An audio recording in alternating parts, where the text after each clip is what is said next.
dîner hier. Oh bon, passe-moi le blush. Mais tu te rends compte? Toute la soirée passée à fêter. Ouais, c'était dingue. Résultat, cet éloge écrit dans les loges à la dernière minute. Oui, on a trop célébré, certes. Mais c'est ça qui a fait prendre vie à cet éloge. Et puis, on pouvait pas rater stricto. Ouais, t'as raison, la salle était en feu. Cette soirée nous a fait bouger, nous a fait vibrer, nous a fait vivre. T'imagines, toi, une vie sans célébration? C'est comme un jean sans tonicité. Non, ça suffit les conneries, on va être en retard. Notre déambulation nocturne débute par un trajet jusqu'à chez un ami. Progressant rue Royale, il apparaît évident que les hommes ne savent pas se lâcher les basques. Animal social, animal condensé, entassé, étriqué dans les terrasses au bord de craquer. Pas de cons et vaincus personnages que l'on pourrait attendre des bars, des convaincus plutôt, du bien fondé de la communauté. Aux bars succèdent les lieux de culte, on entend résonner les gospels et appels du muezzin, les familles portent aux nus leurs enfants au sortir des marqueurs temps de leur éducation. Ces moments de vie, comme de culte, sont rythmés par la célébration. Pas de religion sans musique, sans fête, sans ces moments de communion. Et plus loin, aux abords d'un square, des enfants sèment leurs parents, célèbrent ce moment de bref et d'intense liberté. Endimanchés comme pour un mardi gras, ils s'apostrophent, s'échangent leurs masques et chantent leurs frasques. On apprend en célébrant à ne pas trop vite devenir grand. Bref, vous l'aurez compris, chaque rue de ce parcours est imprégnée de fêtes. Et que vois-je au loin là-bas? C'est un balcon baigné de lumière. Qu'ouis-je? C'est une douce musique que se renvoient en écho les hauts reliefs. Les étages montés, 4 à 4, nous voilà au 4e. Et soudain, bouffée de gratitude, embrassade émue avec mes amis, c'est auprès d'elles et eux que célébration prend toute sa valeur. Car à cette dernière n'accolez pas sans considération l'immodération, les cotillons, les nœuds papillons. Ce que l'on recherche, c'est son essence, ou même l'artefact. Pas besoin du pan superfétatoire qu'attendra Bojangles, pas besoin d'être Sarah Bernard pour se constituer reine de l'attitude. Suffit d'un Riesling du Lidl à 3 balles, pas philosophe dessous, mais l'on ne psychanalyse pas trop mal, des camarades, même inconnus de nous. De peu nous avons besoin pour célébrer, alors pourquoi s'en priver? Par contre, je me priverais bien de cette ex qui vient de passer la porte du palais. Trop arraché, je préfère m'arracher que déclencher une chicane. La boîte de Pandore, je l'ouvrirai à d'autres. La discothèque saura me délivrer de mon émoi. Mais moi, je ne tente en rien de vous imposer mon modèle. Personne ne tente de vous bâillonner avec des fêtes basques. À chacun son safe space, son intimité, son dance floor oublié. On célèbre pour soi, et c'est aussi soi que l'on célèbre. Le voguing est un oxygène que l'on n'a pas le luxe de retirer aux LGBT. Point d'amphétamine, les ocytocines et endorphines suffisent à illuminer notre mine. Notre corps, les distis ont dilaté nos pupilles. On ressent la célébration jusque dans son corps. C'est Louis, éveillé par le bouchon qui pète ou adouci par des bruits de joie feutrés dans la pièce d'à côté. Je vous parle d'un temps que les moins de 20 ans connaissent bel et bien. Un temps où tout va vite, tout s'accélère sans cesse. Small Town Boy court jusqu'à perdre haleine loin de ta famille qui ne te comprend pas dans les bras de la techno. BPM dans ma poitrine, les pions doigts dans ma rétine. Après le tic-tac écœuré, fatigant de la journée, vient le boum-boum qui réchauffe. Je veux tout voir, tout savoir, tout goûter, tout expérimenter, tout toucher, tout. Mais parfois je m'arrête. Je prends le temps, reprends mon souffle. Les étés rythmés par les fêtes incessantes ont enfin cessé. C'est le calme avant l'eau. Après avoir célébré une nuit ou une vie, on peut enfin se retirer, se reposer dans les bras de la mort.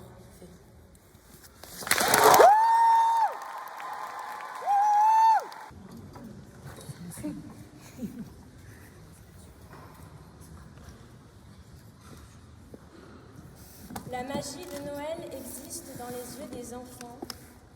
Dommage qu'elle disparaisse dans ceux des grands. Je me souviens de ce Noël, précisément, où la fête de famille s'est transformée en défaite de famille. Oui, j'aurais préféré écouter Orelsan plutôt que d'entendre Tati évoquer sa nostalgie des Balkany, Papy parler de la Coupe du Monde au Qatar ou de Gérard. De par Dieu, on fête encore Noël, Pâques, l'Aïd, Shabbat, mais nous ne savons dire adieu qu'à nos familles, soulagés de ne les voir qu'une fois dans l'année. Nous célébrons, fêtons des événements qui n'ont plus de sens pour personne. On préfère faire semblant que ne pas faire vraiment.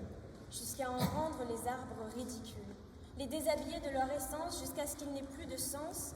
On a toujours envie d'une guirlande en plus, comme si on n'en avait pas déjà assez. Comme si célébrer, c'était plus consommer, Plus exploiter, plus gaspiller. pardon de gâcher la soirée, mais à force de tout fêter, on oublie pourquoi on le fait. Alors même que vivre en est assez, entassé sous des toits effondrés, les gueules cassées, les cœurs meurtris, les corps meurtiles, qu'il faudrait dans les villes prétendre à vouloir célébrer. À quoi bon? Quand le reste du monde n'a plus de quoi vivre. À quoi bon? Quand on détruit le présent de certains pour se construire un avenir. À quoi bon? Quand on extermine, on colonise, on s'approprie jusqu'au dernier grain de riz. Dès lors que nos succès entraînent la survie. De nos excès, qu'apprend-on de la vie? Rien. À part attendre l'événement prochain. Patienter sciemment en profitant quelques jours dans une année, Quelques heures dans une journée, quelques secondes dans une vie, mais de secondes vives, on n'en aurait pas. La vie, c'est aussi le changement. Aujourd'hui, je t'aimais, demain, je ne t'aime plus, et après-demain, je t'aimerai encore plus. Je m'en souviens comme si c'était hier. Nous étions posés sur le bord de mer un 14 juillet, où les feux d'artifice avaient trop peu d'intérêt. Le ciel, avec toutes ces étoiles en fond, c'était ça, ma décoration. Et toi, tu as fait de l'ombre à ce spectacle. Sans fond de teint, sans apparat, tout ce mascara qui fait oublier cette mascarade. Pas besoin d'artifice quand le feu de notre amour résiste à l'éphémère. Aux fins de bougies d'anniversaire, aux roses fanées de la Saint-Valentin, aux dernières secondes du Nouvel An. D'ailleurs, c'est peut-être pour ça qu'on n'a jamais fêté nos 1, 2 ou 3 ans, parce que toi et moi, ce n'était qu'une histoire d'instants, De moments présents. d'événements, à jamais inscrits dans le firmament. On était tellement occupés à vivre qu'on n'a rien eu à fêter. Pas même nos anniversaires ou la nouvelle année. Tu ne m'as jamais demandé d'être ton Valentin. Parce qu'on n'avait pas besoin de ça pour se dire Je t'aime. La vie, c'est aimer. Aimer jusqu'à ne plus pouvoir en respirer, étouffé par la passion. Alors, pourvu que les célébrations restent enfermées dans une boîte de chocolat, car vivre me suffit à forger des milliers de souvenirs Avec toi. Vous parlez de vivre dans la sobriété, mais dois-je vous rappeler qu'hier, vous avez brillé sur le dance floor et même, je crois savoir que plus tard, vous êtes même allé en boîte techno. Doit-on vraiment vivre sans célébrer si l'on suit votre exemple? Alors d'abord, bravo pour votre prestation. Nous, personnellement, nous avons réussi notre discours. Non, c'était pour parler justement de faire la fête. Et la vie, c'est autre chose, justement, que de célébrer. Bien sûr que ça en fait partie, mais la vie, c'est des inattendus. C'est aller boire un verre avec Saint-Ger, c'est aller dire des vilains mots avec Bordeaux, c'est tomber amoureux de Strasbourg. Et justement, c'est là où célébrer, voilà, célébrer ne fait partie que de la vie. Et justement, on peut vivre sans célébration. Et donc là, vous nous avez parlé de la beauté de Strasbourg, du verre avec Saint-Ger, mais tout ça, c'est des célébrations, c'est des moments de gratitude envers la vie, et la gratitude envers tout ce que vous avez pu vivre pendant ce séjour, ça reste célébré, non? Sinon, on se fait chier. Mais est-ce qu'on ne doit que célébrer? Est-ce que célébrer sur célébrer sur célébrer, ça finit pas par être finalement comme un tonneau percé qu'on continue de remplir mais qui n'est jamais plein à la fin? Et on finit pas vraiment heureux pour ça.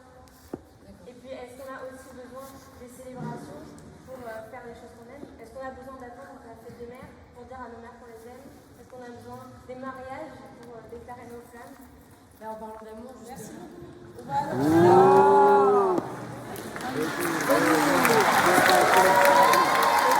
vais vous poser la question, à ne vivre que des célébrations, peut-on vivre heureux dans un cercle vicieux?